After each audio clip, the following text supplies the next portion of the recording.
I kicked my mom out of the car after she slapped me while I was driving.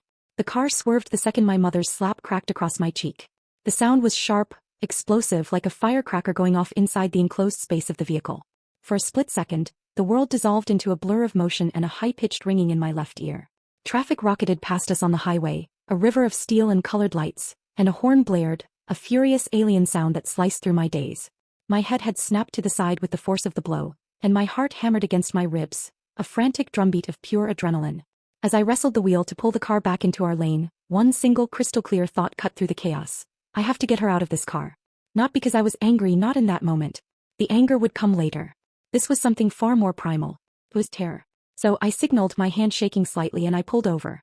And I did something I never, ever in a million lifetimes thought I'd do. I kicked my own mom out of my car and left her on the side of the road. That single moment shattered my entire world and my family along with it. The fallout has been nuclear, and I need you to be the judge. Before we dive into the decades of history that led up to that slap, do me a quick favor and hit that subscribe button. It lets me know you're here for the story. Alright, to really understand what happened on that highway, you need to understand the 30 years that came before it. Before we get to the slap and the highway and everything that came after, you really need to understand the terrain of my relationship with my mother. It's never been simple. To the outside world, to neighbors, to distant relatives, to the cashier at the grocery store, she is the epitome of the loving, doting mother. She's charming, she's funny, she's always ready with a home-baked casserole for a sick friend. But behind closed doors, that version of her melts away and a different story unfolds. For my entire life, for as long as I have memories, everything has been about her. Her feelings, her problems, her drama, her needs. She possesses a unique and terrible talent for twisting every single situation, no matter how monumental or how trivial, to be about her. Guilt and obligation are not just emotions in our family, they are the atmosphere. They are the air I have been taught to breathe whenever I'm in her presence. And for decades, my entire family system has been built to enable this. I remember being a kid, maybe 10 years old, and my grandmother, her own mother, passed away. At the funeral, I was crying quietly by myself, missing my grandma. My mother came over, knelt down, and instead of comforting me, she whispered, "You have to be strong for me right now. Can't you see how much pain I'm in? Your crying is making it harder for me." Even in my grief as a small child, I was expected to perform emotional labor for her. It's always been like that. My aunts would just sigh and say, "Oh, you know how your mother is. It's just easier to go along with it." My older brother, who found his escape route through sheer distance and avoidance, would give me the same tired advice over and over. "Just let it go, man. It's not worth the fight. Just apologize and move on." So that's what I did. For 30 years, that was my strategy for survival. I bit my tongue until it bled. I swallowed the little passive-aggressive comments that were designed to chip away at my confidence. I rearranged my life, my plans, my relationships, all to navigate the minefield of her moods. I did it all just to keep the peace. It was profoundly exhausting, a constant state of walking on eggshells where the floor was guaranteed to crack eventually. But for so long, it felt like the only choice I had. This dynamic created a constant, simmering tension that lived just beneath the surface of every interaction. She would offer to help me with things in ways that were really just about maintaining control. When I moved into my first apartment, she insisted on buying my furniture, but every piece came with strings attached, a reminder of what I owed her. She would give me advice that was just a poorly disguised insult about my career or my life choices. She demanded a level of respect that she never, ever reciprocated. I did try to set boundaries. I tried therapy-approved techniques using "I feel" statements. I would say, "Mom, I feel hurt when you criticize my girlfriend," or, "I need you to call before you come over." But to her, a boundary was not a healthy request. It was a declaration of war. A simple no was never just a no. It was a profound and personal betrayal. It was irrefutable proof that I was ungrateful, that I was selfish, that I clearly didn't love her. The pressure was immense and unrelenting, and I always knew that eventually something had to give. Something had to blow. I just never in my darkest nightmares imagined it would happen at 65 miles per hour, with her hand flying at my face. The day it all finally imploded started, as these things so often do, with me doing her a favor. My mom needed a ride to a specialist doctor's appointment in a city about an hour away. Her car was acting up, she said, a common complaint when she didn't feel like driving in traffic. So it fell to me. My car, my gas, my time taken off work. And honestly, I didn't even mind that much. It was just part of the familiar pattern. I was just trying to be a good son. The first 30 minutes of the drive were deceptively calm. It was the typical tense but manageable small talk we used for buffering. We talked about the weather. She talked at length about her garden, specifically about the aphids on her roses and how her neighbor Carol had given her some bad advice on how to get rid of them. It was all safe, surface-level stuff. But I could feel the tension coiling in the car. Her silences were just a little too long. Her gaze out the passenger window seemed a little too critical. I knew it was only a matter of time. As we got closer to the city and the traffic started to thicken, she found her opening. She pivoted from the safe topic of her garden to her all-time favorite subject, the comprehensive list of everything I was doing wrong with my life. It began subtly, a gentle probe disguised as a question. So, how are things at that job of yours? Are you still happy with, all that? The unspoken end of that sentence was, because you could be doing so much better, something that would make me prouder. When I gave a non-committal answer, she moved on. The next target was my apartment. I was talking to your Aunt Carol, and she said her son just bought a beautiful 2-bedroom condo. It's just so nice to see him building some real equity. This apartment you're in, it's fine for now, I guess. And then she got to the main event. The real source of all her current displeasure. My long-term girlfriend, Sarah. In my mother's meticulously constructed narrative, Sarah was the villain, the primary cause of all my bad decisions. And my main bad decision in her eyes was attempting to build a life that didn't completely and utterly revolve around her. She's just so independent, my mom said, her voice taking on a thoughtful, almost pitying tone as she stared out the window. It's like she doesn't understand how important family is. She didn't even call me on my birthday. She sent a text. Mom, we've talked about this. She was working a double shift. She texted you the second she got off. I love her. She's my family too, I said. I was trying to keep my voice steady, but I could feel my hands gripping the steering wheel so hard my knuckles were turning white. Family, she scoffed, turning to look at me, her face a mask of disbelief. She has you running all over, spending all your money on trips with her and her friends. What about your own mother? I suppose I'll just be all alone when I'm old. I hope she's prepared to take care of me because you clearly won't be. From there, the argument just spiraled out of control, accelerating down a well-worn path of recrimination and blame. It was the same tired, toxic script we'd been acting out for years. I was selfish. I was ungrateful. I was throwing my life away. She accused me of abandoning her for a stranger, a woman I'd been living with for 3 years. Her voice got louder, more shrill with every sentence. I was trying my best to focus on merging onto a 6-lane highway with traffic flowing like a rapids, but her words were like these little poison darts, and every single one was calibrated to hit a nerve. I felt that old, familiar cocktail of white-hot anger and suffocating helplessness building up in my chest. I tried to de-escalate. I tried to shut it down. Mom, I am not doing this right now, I said, my voice tight. I'm in the middle of heavy traffic. We can talk about this later when we're not in a metal box surrounded by other metal boxes going over a mile a minute. No, we will talk about it now, she shrieked, her voice cracking with fury. You never listen. You think you know everything, but you're just a foolish little boy being led around by that woman. She has you brainwashed. And that's when it happened. I was in the middle of saying, please, for the love of God, just stop, and her hand flew across the center console. The slap was so incredibly sharp and loud in the confined space. It wasn't a tap or a frustrated little swat. It was a full-force open palm strike fueled by pure rage that cracked across my left cheek and the side of my head. My head snapped violently to the right.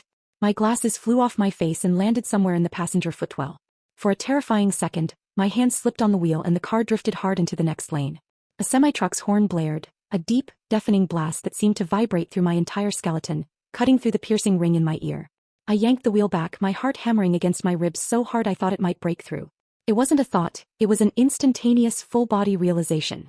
This was catastrophically dangerous. She had not just hit me. She had assaulted me while I was operating a 2-ton machine in the middle of a major highway. We could have crashed. We could have died. We could have killed an entire family in the car next to us. In that single horrifying moment, all the anger from the argument, all the resentment built up over years just evaporated. It was instantly replaced by a cold, sharp, crystalline terror. This wasn't a family drama anymore. This wasn't about hurt feelings or who was right or wrong. This was a critical safety issue. Her absolute inability to control her own rage had just put our lives, and the lives of countless strangers around us, at immediate risk. In that instant, she wasn't my mother. She was a hazard. She was a danger. And then the strangest thing happened. A profound and unnerving sense of calm washed over me. It's the kind of hyper-focused clarity you only get from a massive surge of pure adrenaline-fueled fear. My brain's frantic screaming went silent, and my one and only thought became a mission objective: remove the threat. I didn't yell. I didn't scream back at her. I just put on my right blinker, the rhythmic clicking sound unnaturally loud in the tense silence. I scanned the highway for a shoulder wide enough to pull over safely. I found a spot just past an overpass, a dusty, gravel-strewn patch of ground. I brought the car to a smooth stop. I put it in park, the click of the gearshift sounding like a gavel. Then and only then did I turn to her. She was looking at me, stunned, her hand still hovering in the space between us as if she couldn't quite believe what she'd just done. Her mouth was slightly open. Get out of the car, I said. My voice was low and flat, completely devoid of any emotion. It was a voice I didn't recognize as my own. He just stared at me, blinking. What did you just say to me? I said, get out of my car. Now. The shock on her face quickly curdled into sputtering, indignant outrage. You can't be serious. You can't be. You're going to leave me on the side of a highway? I am your mother. Her voice rose with that last word, hitting the familiar tone of ultimate authority she thought it gave her. You slapped me while I was driving, I stated, my voice like ice, each word a carefully placed stone. You endangered my life, your life, and everyone else's around us. This ride is over. The favor is revoked. Get out. She refused, of course. That was not in her playbook. She launched into her well-rehearsed routine. First came the tears, big dramatic sobs. Then came the yelling, cycling through all of her greatest hits. The guilt trips about her health, the accusations of my cruelty, the dramatic pronouncements of how I was breaking her heart. But for the very first time in my entire life, it was like throwing pebbles at a brick wall. It didn't work. The sheer animal terror she had caused with that slap had completely incinerated any power her words had over me. The spell was broken. I unbuckled my seatbelt with a decisive click. You have two choices, I said, turning my body to face her fully. You can get out of this car under your own power right now. Or I can call the police and tell them that you physically assaulted me while I was operating a vehicle on the highway. They can come and remove you. It's your choice. That was the move that checkmated her. The threat of making this private family mess a public legal one. The idea of having to explain her actions to a uniformed officer was something her image couldn't handle. Her face hardened, the tears vanished instantly. She spat one last insult at me, something about how I was a monster.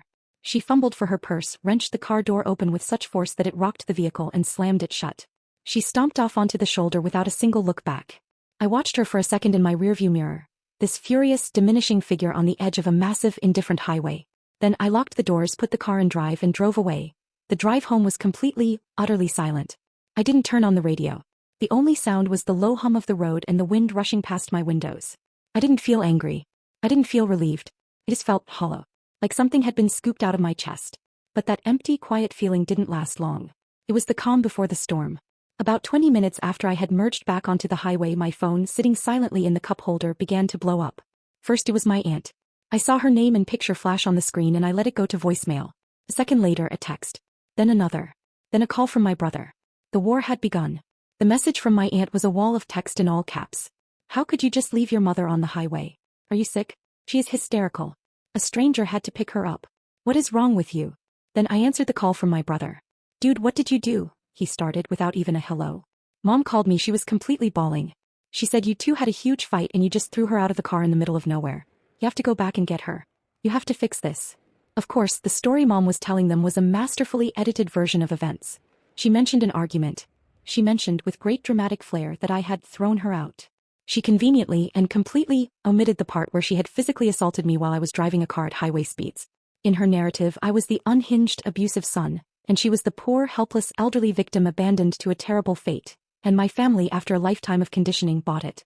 Hook, line, and sinker. They immediately became her flying monkeys, an army swooping in to attack me on her behalf. My phone was a non-stop flood of angry texts and furious voicemails for the rest of the day. I was a disgrace. I was cruel. I had no respect.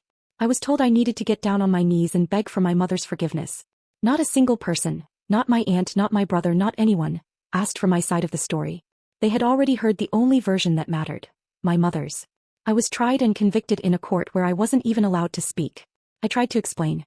When my brother called back a second time, I told him simply and clearly. She slapped me across the face. While I was driving on the highway. There was a pause on the other end of the line. For a split second, a foolish, hopeful part of me thought that maybe, just maybe, the reality of that would break through. That he would get it. But then he sighed, a sound of deep disappointment. So, she's your mom. You know how she gets. Her temper flares up. You can't just leave her stranded for that. You of all people know you have to be the bigger person.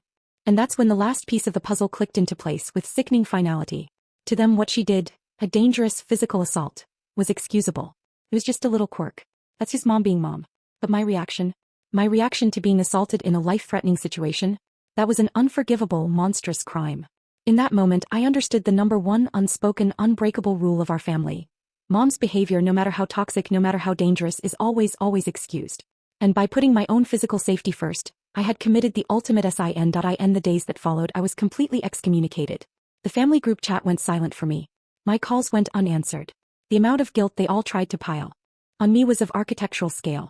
I'd lie awake at night, the phone calls and voicemails replaying in my head. My aunt's shrieking voice. She could have been killed or kidnapped, and it would have been your fault. My brother's cold, judgmental tone. I'm just so disappointed in the man you've become. I started to second-guess myself in the dark, lonely hours of the morning. Did I overreact? Was there another way? Could I have handled it differently? Maybe I should have just taken the slap, Absorbed the blow like I'd absorbed 1,000 verbal ones before, finished the drive and dealt with it later. Like I always do. But then, just as the guilt would start to consume me, I would remember. I'd remember the violent swerve of the car. I'd remember the deafening blare of that truck's horn. I'd remember that jolt of pure, unadulterated fear, the certainty that I was about to die. And I knew I couldn't have just taken it. An argument is one thing. Hurtful words are one thing. But physical violence that puts lives in mortal danger is something else entirely. It exists in a different universe of wrong. Where do you draw the line? Does being a parent give you a free pass to physically assault your child and put them in mortal danger? My family certainly seems to think so. They think I should have just taken it, that her status as mom makes her immune from consequences. But I believe the second her hand made contact with my face in a moving vehicle, she forfeited her right to be a passenger in that car. It stopped being about family dynamics or respect and it became about pure survival. This whole horrific incident wasn't really about a slap. The slap was just the catalyst. It was the breaking point after a lifetime of this emotional abuse, control and manipulation. It was the moment I was forced to realize that my own safety, my physical safety, my mental sanity, has to matter more than keeping the peace in a fundamentally toxic family system. That peace was never real to begin with. It was just a fragile truce that I, and I alone, was paying for with my own well-being. So now, after weeks of silence and hostility, I'm turning it over to you. The family war is in full swing and I'm on one side all by myself. My family is unanimous. I am the asshole for abandoning my poor, helpless mother. I say I was protecting myself from a dangerous aggressor. What do you think? Was I the asshole for kicking my mom out of the car after she slapped me while I was driving? Let me know your judgment in the comments below. Wife, or you're the asshole, or not the asshole. And hey, if you have ever had to make an impossible choice to protect yourself from a family member, I really want to hear about it. These situations can make you feel so incredibly isolated, and sharing our stories is one of the most powerful ways to fix that. If this story resonated with you, please hit that like button and subscribe for more content. Sharing the video also helps a ton and might get it in front of someone who really needs to hear they're not alone. Looking at this story and the thousands of comments on the original post that overwhelmingly voted NT, it's crystal clear that a fundamental line was crossed. There's a vast and unbridgeable gulf between a family disagreement and legitimately dangerous, life-threatening behavior. The consensus is pretty clear. Slapping a driver isn't just a moment of bad temper. It is assault and it is reckless endangerment. In a situation like that, the normal rules of social engagement, even family obligations, are suspended. You have to prioritize your own survival. My personal take? When anyone, family, friend, or stranger, makes an argument physical in a way that could get people killed, all social contracts are null and void. Safety comes first. Period. But that's just my opinion. The verdict that matters most right now is yours. Drop your thoughts below. Thanks for watching. Remember to like this story.